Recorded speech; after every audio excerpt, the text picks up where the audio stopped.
শিয়াল পণ্ডিতের মজার গল্প। কুমির দেখলে সে শিয়ালের সঙ্গে কিছুতেই পেরে উঠছেন না।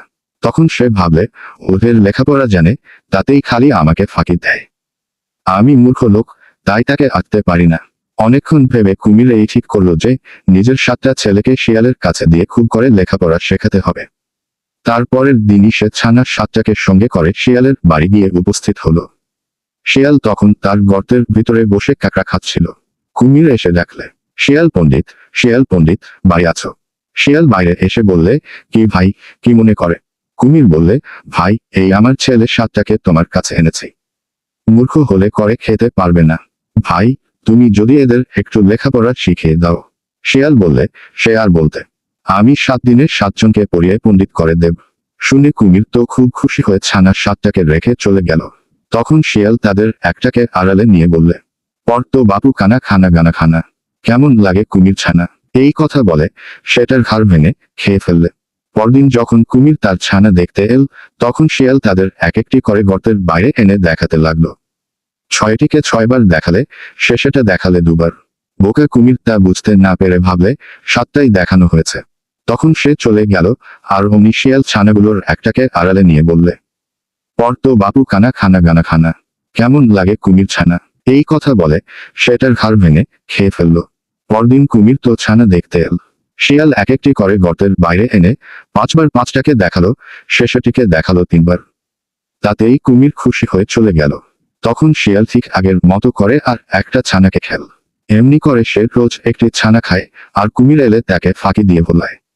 শেষে যখন একটি ছানা বই আর রইল না, তখন সেই একটিকেই 7 বার দেখে সে কুমিরকে বোঝালো। তারপর কুমির চলে গেলে সেটিকেও খেয়ে ফেলল। তারপর আর একটিও রইল না। তখন শিয়ালনী বললে, এখন উপায়। কুমির এলে দেখাবে কি? ছানা না দেখতে পেলে তো অমনি আমাদের ধরে খাবে। শিয়াল বললে, আমাদের পেলে তো ধরে খাবে। নদীর ওপারের বনটা খুব বড়, চল আমরা সেখানে যাই। তাহলে কুমির আর আমাদের খুঁজে বার করতেই পারবে না। এই বলে শিয়াল শিয়ালনীকে নিয়ে তাদের পুরনো গর্ত ছেড়ে চলে গেল। এর খানিক বাদেই কুমির এসেছে। সে এসে, শিয়াল পণ্ডিত বলে কত ডাকলো, কেউ তার কথার উত্তর দিল না। তখন সে গর্তের ভিতর বার খুঁজে দেখল, শিয়ালনীও নেই। খালি তার ছানাদের হাড়গুলো পড়ে আছে। তখন তার খুব রাগ হলো, আর সে চারদিকে ছুটাছুটি করে শিয়ালকে খুঁজতে লাগলো। খুঁজতে খুঁজতে নদীর ধারে গিয়ে দেখল, শিয়াল আর শিয়ালনীর সাথে নদী পার হচ্ছে। অমনি, দাঁড়া হতভাগা, বলে সে জলে চাপ দিয়ে পড়ল। জলের নিচে ছুটতে কুমিরের মতো আর কেউ পারে না। দেখতে দেখতে সে গিয়ে শিয়ালের পিছনের একটা পা কামড়ে ধরল। শিয়াল সবে তার সামনের 2 পা ডাঙায় তুলেছিল, শিয়ালনী তার আগেই উঠে গিয়েছিল। কুমির এসে শিয়ালের পা ধরতেই সে শিয়ালনীকে ডেকে বললে, শিয়ালনী, আমার লাঠিগাছা ধরে কে টানাটানি করছে? লাঠিটা বানিয়েই যায়। একথা শুনে কুমির ভাবলে, তাই তো, পা ধরতে গিয়ে লাঠি ধরে ফেলেছি। শিগগির লাঠি ছেড়ে পা ধরি। এই ভেবে যেই সে শিয়ালের পা ছেড়ে দিয়েছে, অমনি শিয়াল এক লাফে ডাঙায় উঠে গিয়েছে। উঠেই বো করে দে ছুট। তারপর বনের ভিতরে ঢুকে পড়লে আর কার সাধ্য তাকে ধরে।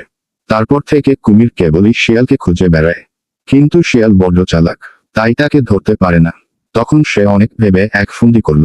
কুমির একদিন চড়ায় গিয়ে হাত পা ছড়িয়ে মরার মতো পড়ে রইল। তারপর শিয়াল আর শিয়ালনী কচ্ছপ খেতে এসে দেখল কুমির কেমন হয়ে পড়ে আছে। তখন শিয়ালনী বললে, মরে গেছে, চল খাইগে। শিয়াল বললে, রোজ একটু দেখে নিই। এই বলে সে কুমিরের আর একটু কাছে গিয়ে বলতে লাগলো, না, এটা দেখছি বড্ড বেশি মরে গেছে। অত বেশি মরাটা আমরা খাই না। যেগুলো একটু একটু নড়ে চড়ে, আমরা সেগুলো খাই। তা শুনে কুমির ভাবলে, একটু নড়িচড়ি, নইলে খেতে আসবে না। এই মনে করে কুমির তার লেজের আগাটুকু নাড়তে লাগলো। তা দেখে শিয়াল হেসে বললে, ওই দেখ, লেজ নাচে। তুমি তো বলেছিলে মরে গেছে। তারপর আর কি তারা সেখানে দাঁড়ায়? তখন কুমির বললে, বড্ড ফাঁকি দিলে তো। আচ্ছা, এবারে দেখাবো। একটা জায়গায় শিয়াল রোজ জল খেতে আসতো। কুমির তা দেখতে পেয়ে সেখানে গিয়ে লুকিয়ে রইল। ভাবলো শিয়াল জল খেতে এলেই ধরে খাবে। সেদিন শিয়াল এসে দেখল সেখানে একটাও মাছ নেই। অন্য দিনদের মাছ চলাফেরা করে। শিয়াল ভাবলো, ভালো রে ভালো, আজ সব মাছ গেল কোথায়? বুঝেছি, এখানে কুমির আছে। তখন সে বললে, এখানকার জল বেজায় পরিষ্কার, একটু খোলা না হলে কি খাওয়া যায়? চল শিয়ালনী, আর এক জায়গায় যাই। এ কথা শুনেই কুমির তাড়াতাড়ি সেখানকার জল খোলা করতে আরম্ভ করলে।